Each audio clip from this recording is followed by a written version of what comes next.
So how's things on your end? I know we always have to get into the obligatory COVID question with every interview that I've been doing the last 18 months. So how has it been impacting you personally and with the band as well? I mean, it's really just been kind of a handbrake in the middle of, what was a what was a career that was kind of moving a million miles an hour before that. I mean, look, it's one of these things where we were kind of angry about it all for a period of time, like when, well laid plans and everything kind of fell apart. But as we got used to it, we did our best to adapt and, kind of make sure there were other interesting things happening, whether we were working on music or we were kind of upping our social media and stuff like that. But, for what it's worth, it does feel like we're kind of coming to the end of at least some important stage of it now. Gigs are kind of on the horizon as a tours. And Uncaged, of course, is an amazing kind of return. It's a fairly rambling answer, I suppose. But yeah, it's been rough, but the end is in sight, I hope. Yeah, definitely. And obviously, Uncaged is hoping to kickstart everything off. A great lineup, by the way. Obviously, it's not surprising to see you guys on board that massive festival, but a very diverse lineup, which is always good to see. I love that kind of stuff. Oh, very much so. In fact, it's a lineup that I can't wait to just sit back and let it wash over me. Like, it's awesome to see all of these kind of classic bands, all of these, more contemporary bands, but more importantly, as you say, the style's so diverse. It's kind of something for everyone. It's gonna be great. Yeah, kind of fits in with what you guys are about, because you guys are obviously labeled as a progressive band, but you kind of have a lot of diversity in your own music as well, which sort of fits in with the whole mantra of this festival, I guess. Yeah, it's I mean, that's something that we've always kind of lived by. If progressive is going to mean anything, it's kind of going to mean that we really don't have a whole lot of limits when it comes to what stylistic pools we can draw from. At least that's how we see it.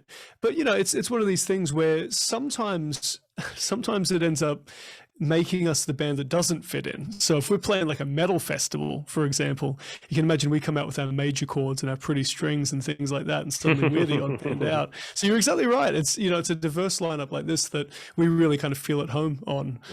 I guess it's up to the punters whether that translates to the front as well. Just on that note, then, what has been probably in your experience the most bizarre or strangest gig you've ever done? Then.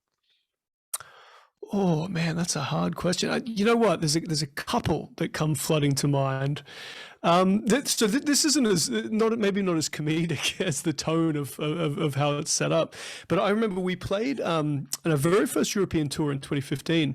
We played in Paris a few days after the Bataclan shooting. So we had this absolutely bizarre experience of kind of rolling into Paris where there was like a state of emergency, currently going on. Military was everywhere, was really mobilized. And we were one of the first bands to kind of come in after that, or rather the tour that we were on was, one of the first tours to come in. We're touring with a Norwegian band called Shining at the time. And we spent the day kind of exploring Paris where there were almost no tourists to be seen, which was absolutely bizarre, as I've found in consecutive visits since. And we played this gig to, a crowd who, well, we didn't even know if anyone was going to come out, considering the circumstances and who would have blamed them. Yeah. But we played this incredibly loving crowd that almost felt like a home show, So probably a bit of a left field answer to that, but I mean, that's the first thing that came to my mind. It was an absolutely unique show. Definitely never experienced anything like that since. And that's obviously one of the most standout kind of shows, I guess, because obviously you guys do a lot of shows, or well, obviously we're doing a lot of shows, Yeah. So I guess it kind of makes things a little bit more exciting to kind of do those sort of more interesting sort of standout shows amongst all the other shows that you sort of do on tour. Well, I mean, there's a lot of shows that stand out, and for varied reasons. I mean, that's obviously a very kind of particular story behind the show. The show itself was just your average club show, but it was all of that extra musical, all that stuff surrounding the show that really kind of set it apart. But like I remember playing the Be Prog My Friend festival in Spain and kind of just looking at this beautiful old villas and things like that, or playing even like our first sold out shows in London, like stuff like that just burns into your mind because it was really special. I remember our first Latin American tour for the same reason. It was like somewhere that we never really knew this music would take us. So yeah, I mean, again, there's just a flood of different memories, all for different reasons. Some really wholesome, some maybe not so much. But you're exactly right. When you play a lot of shows, it's those bizarre ones for whatever reason that just jump out. Otherwise, they all kind of fade into one, large homologous kind of, show, master show, let's say. And I suppose because of the sort of unique circumstances that we are all in at the moment, I guess the Uncaged Festival, I suppose, would be one of those sort of standout shows, because it will be, I'm guessing it'll be the first show that you guys have done in the last couple of years. Well, we played. We did a live streamed kind of 2 nights consecutive set of shows in June, which we were calling Live After Lockdown. It's a very hopeful title. It hasn't aged that well, considering it seemed to only get worse since then. But you're exactly right. I mean, with that exception, certainly touring we haven't done for like 2 years. I think the show prior to Live After Lockdown was like late 2019 with Opeth, just in Brisbane. Like, it's going to be the first time we've gotten back on a plane in a long time. Certainly the first time we've played like a show of this kind of size. So you're exactly right. I mean, it's automatically going to be special. But the fact that for all of those punters, like for many of them, it will be the first live music they've seen in potentially 2 years, maybe even more. That's a pretty incredible setup. I'm absolutely positive that this is going to be one of those burned into memory shows, even if it's just to reignite this whole thing and then hopefully see live music take off again a little bit. Certainly feels like that's potentially where we're heading. Yeah. Do you feel, I mean, I don't know if you guys obviously you've been around for a little while now, so I don't know if you still feel these sort of exciting and nervous moments at all, but it feels like this sort of festival, this kind of a show would sort of bring out a lot of those kind of feelings not only amongst yourselves, but all the other bands and all the other sort of fans as well, and the promoters and all that. I mean, there must be a sort of certain feeling about this whole thing where there's a, what I mean? There's a bit of a nervousness around this whole thing. Oh man, absolutely. Even those, the 2 shows I was talking about in June, I mean, I remember us all kind of looking at each other and saying, man, I haven't felt this nervous in some time. Like, it's just, when you do it night after night and you kind of become numb to all of that, you almost take that for granted in a band. Like, we've got this kind of constant, I guess joke about, like, as soon as you're on tour, once you've done 2 weeks of consecutive shows, you almost need to wake yourself up. You don't get that lovely kind of burst of adrenaline that a show often kind of stimulates in you. So, you got to drink some more coffee, you got to jump around a little bit, you got to fight, I guess, to be energized. A show like this, man, it's going to be something else in terms of those kinds of pressures. And I mean pressures in a really positive way. Like, there's the big crowd, there's the expectation, there's the amazing lineup that you're kind of vibing off. It's going to be incredible. I mean, no better way to have a fire lit underneath you, What can the fans expect, or what can everyone expect at the show? Are you guys planning on anything sort of interesting, different at all, or what do you guys got planned for the show? Well, it's not the most novel of answers, but of course we've got a whole album that we haven't even toured on yet. So it's going to be the first time that we debut a couple of songs live that we've never played live. We've got a couple of other little secrets up our sleeve. I can't really reveal any now, but there's going to be one that I think certainly a lot of old school fans are going to be extremely excited about once we let that one slip in the next couple of months. I've got to keep tight-lipped about it for the moment. But when it comes to just the bigger picture, you're going to see a bunch of guys who've been locked away for 2 years now, who have wanted nothing more than to jump around like idiots on stage. And this is going to be the absolute best opportunity for that. So if nothing else, you'll definitely get that. Yeah, I mean, it's one of those things that I think everyone has been missing, the live show experience. It's something that I think every musician and every fan kind of lives for. It's that experience of being there and seeing the live experience. I mean, that must have been driving you guys nuts for the last, apart from that show that you mentioned earlier. Even so, I mean, that was a one-off show in our hometown. Like it's great, but it's only one little part of that richer tapestry. But no, you're exactly right. We have had to kind of live with this album that we put all of that time and all of this effort, all of this love into, and we never really got to, the way we've described it is we never really got to kind of live with that album, because when you take something on the road, that's really when it becomes whole, at least in the context of a band. We get used to how it works and that interaction that we have with the crowd, and how we kind of what we learn about it ourselves. I mean, it's one thing to put it on a recording, and it's another thing to kind of throw it out, have it thrown back at you every night. So that's a really big part of it for us, is just the fact that Rise Radiant is finally going to get to see its day live. But there really is just something about being a musician. Your identity is so tied up in, doing that thing, like getting that kind of feedback from the audience, having that conversation. And we've been deprived of that for a little while now. It sounds very woe is me saying we've been deprived of that. Everyone's been deprived of everything right now. But I mean, it's something that, to say we're looking forward to it is just such an understatement. It's going to make us kind of feel like who we are again, I think. Speaking of that particular album, then, like you said, you never got a chance to kind of, play a lot of these songs live. How do you look on that album now, with more than well over a year since it was released? How do you look on those songs now? Have they held up? Do you feel that they've changed in your mindset because of the fact that you haven't really been playing it on the road at all? Or? That's an awesome question. Like we kind of wrote that album with, we're not really a band who puts something together for a particular purpose necessarily, but we definitely had this vision to it being like a live album. It's punchier, it's shorter songs, it's more kind of more dynamic in its ebbs and flows. Like it was the kind of record that we really thought, look, we're going to make this because we're playing these bigger stages. We're feeling this kind of the sense of growth and this consolidation of our audience and whatnot.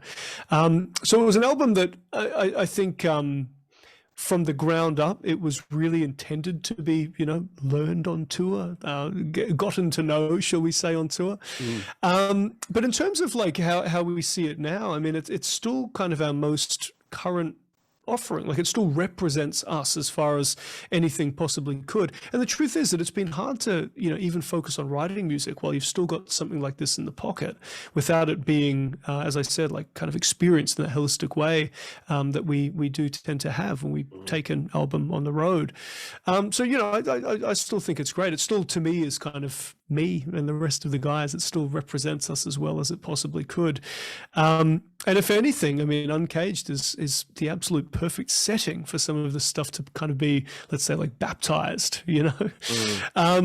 So yeah, I mean, it's definitely us, and we're only going to find out more as we finally get to hopefully gig and tour it next year. Again, I'm hopeful. I've got my fingers crossed. Yeah, fingers crossed it all goes well. How many songs do you plan on playing from the album? Do you know, or? It's going to be a good chunk of it.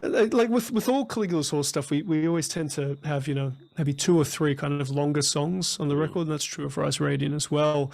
So we can't get away with all of those in the set, but we're going to sort of get all of the shorter tunes and then pick from a kind of pool of some of those longer songs. I guess the short answer is probably more than half. Okay. I did notice, though, when I listened to the album last year for the first time, that it was traditionally compared to your previous stuff, it did feel a little shorter than before. No, it was interesting that you mentioned about how it was sort of a little bit more condensed and having that sort of lively feel. Was that an intentional thing going into the writing and recording of this record? Very much so. The guys in the band are actually kind of sick of me over and over again talking about how I really don't like long albums, and it's true. I'm one of these guys who kind of tries to keep everything as focused as possible. So in Contact, you rightly point out, like in Contact, the previous album was definitely quite a bit longer. It was like 65 minutes. Very, very long album, I think, at least in my opinion. So actually one of the early things in our pre-production was me kind of setting the hard rule that we were going to do an album that was, under 60 minutes. I can't actually remember the final time of Rise Radiant off the top of my head, but it is that. It was actually an intentional thing, I guess, is the point that I'm getting at here. And something that I really like. I really like to have stuff where it's like you can kind of listen to an album in one sitting. It might be a long sitting and it might require a little bit of you, but when you get like a 70-minute album or something, it's pretty hard to sit down and really get lost in that without having, chores, kids, job, all of that kind of stuff get in the way. And you know what I mean? It can be quite hard to kind of absorb yourself in like one continuous listen to a record. And for what it's worth, when it comes to the kind of more, I guess, conceptual music, I really like to be able to have it in one bite, whether that bite is a large one or not. I like to be able to sit down and really absorb the whole thing, because I think something's lost in taking a more intervallic approach to it, In saying that, I mean, In Contact was an album that we intentionally put in chapters to try and deal with that longer running time. Yeah. But it's a very intentional choice, and if anyone hates that choice, it is unilaterally my choice. I take full ownership of that. Well, there you go. So that means you obviously clearly think about the live aspect, because obviously, I think a lot of fans would agree that shorter songs kind of translates a little bit better for the live stage, I'm guessing. Yeah, you know what? I think that's generally true. For us, though, it's always been something where the ebb and flow in the performance, it's kind of like the heavy part is usually represented by shorter, you know, punchier, more kind of like, I guess, single structured kind of songs. Mm. But we always have, as a counter to that, some of the longer, more exploratory stuff. And it often acts, you know, talking about ebbs and flows, often acts as a kind of almost a chill out moment. Even if the song is still quite heavy, you get such a great dynamic degree that you don't feel like you're being pummeled the whole time.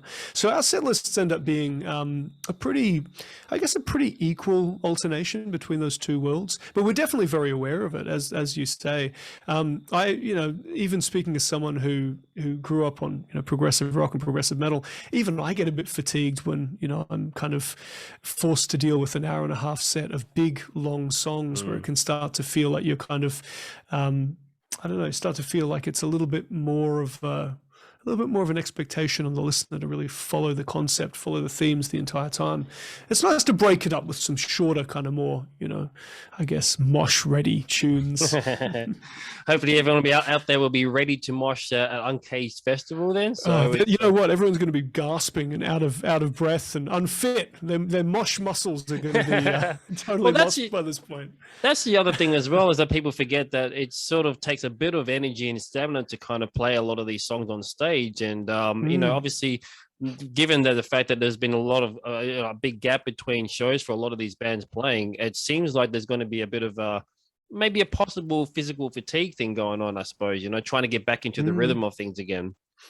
Oh man, we definitely felt that in June, and I mean this is going to be even more so. I mean, you know, June, that was just a 400-person club show. I mean, this is a, you know, large outdoor festival spanning for much longer distances. But you're exactly right. I mean, that's what I was talking about. You know, sometimes you've got to kind of create some form of adrenaline to get moving. That's not going to be the case here at all. I mean, the beauty is that at the very least, as long as our hands work, our vocal cords work, our, you know, our limbs work, I think the rest of it is going to be kind of given to us with, you know, such a vast show and such an amazing setting and such a cool lineup. Yeah, like I said, definitely. it's like the physical stuff aside, we've got everything else. We just got to make sure that's there. That's it. Well, fingers crossed and good luck on the shows, man. Congratulations on being part of what I think might be a pivotal moment in the music industry here in Australia. So, look, really appreciate your time, and we'd love to have you back in WA. We've seen you over here a few times over the years, and it's always a fun time every time you come over across our way of the country. Absolutely. We'll definitely be back. And thank you for your time too, Andrew.